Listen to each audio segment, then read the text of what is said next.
Chapter 1. The ground under Aeon shifted as he awoke on the damp grass.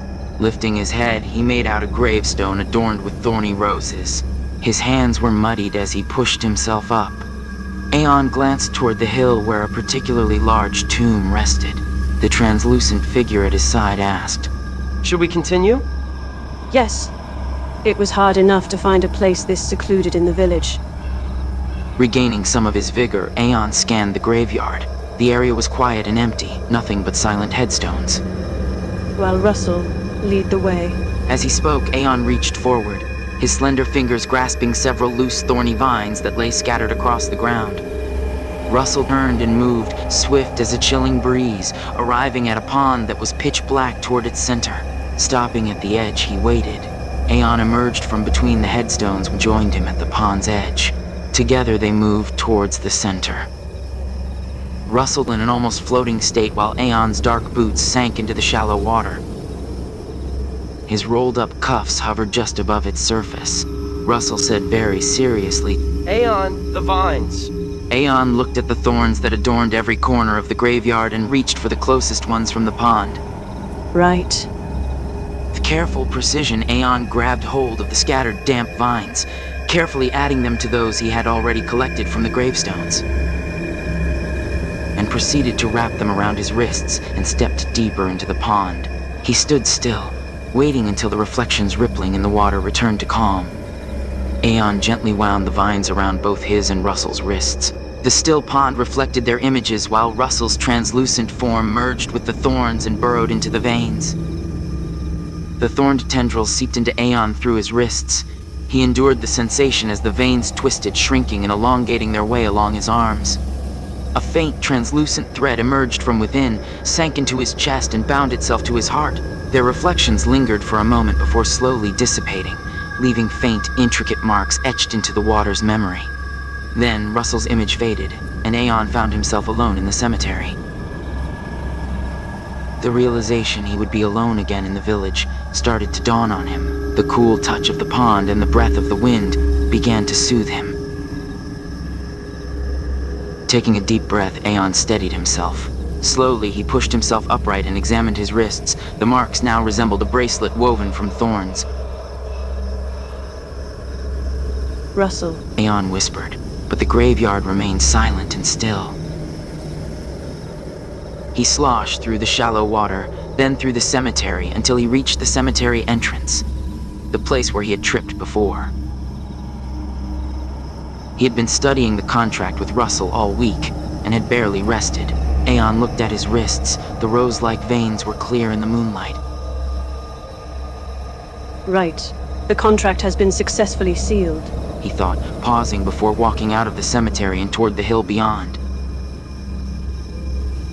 Russell's translucent figure stayed a moment longer before vanishing into the pond. Will this mean I can see him only in reflections?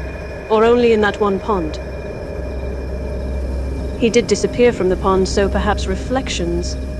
Aeon wondered as the wind tossed his short black hair. At the top of the hill, the village laid beneath him, its stacked buildings sleeping with their residents, illuminated by the moon. I should make sure my notes aren't found now that Russell can't keep watch over his... No, my room. I should conduct the first ritual soon. Making his way toward the village, Aeon walked through its gates, peering into windows, hoping one would show Russell's reflection. As he passed more windows, it became clear. Outside the contract, Russell was gone.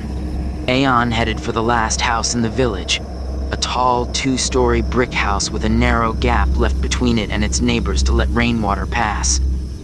He slipped in at the back and quietly began to climb the bricks until he reached the attic window, which was half open. He pulled himself through, took his muddy boots off, and placed them by the window. The attic was full of boxes and cobwebs, with one box in the middle beside a candle and matches. Aeon struck a match and lit the candle. He opened the box and read its contents carefully. First, a contract could be sealed even without parchment or paper, an older form of agreement, Russell had noted, used between non-human creatures.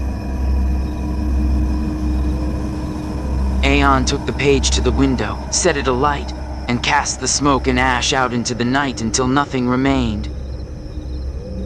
Next, he took the final page. A contract couldn't be completed without a seal. That was common knowledge. But if he used a contract to generate seals,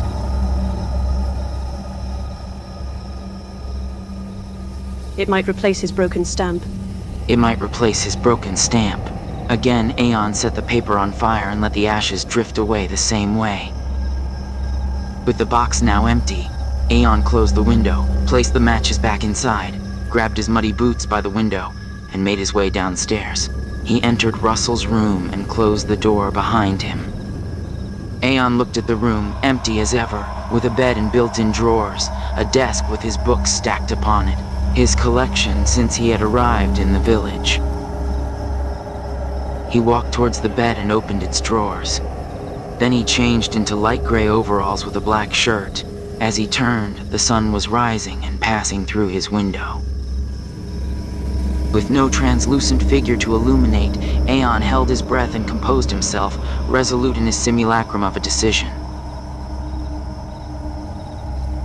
With the papers burnt, there's no evidence of their method. Aeon thought. Russell, even if I don't ever meet you again, this thorny mark on my wrist is the stamp of my promise. I will avenge us.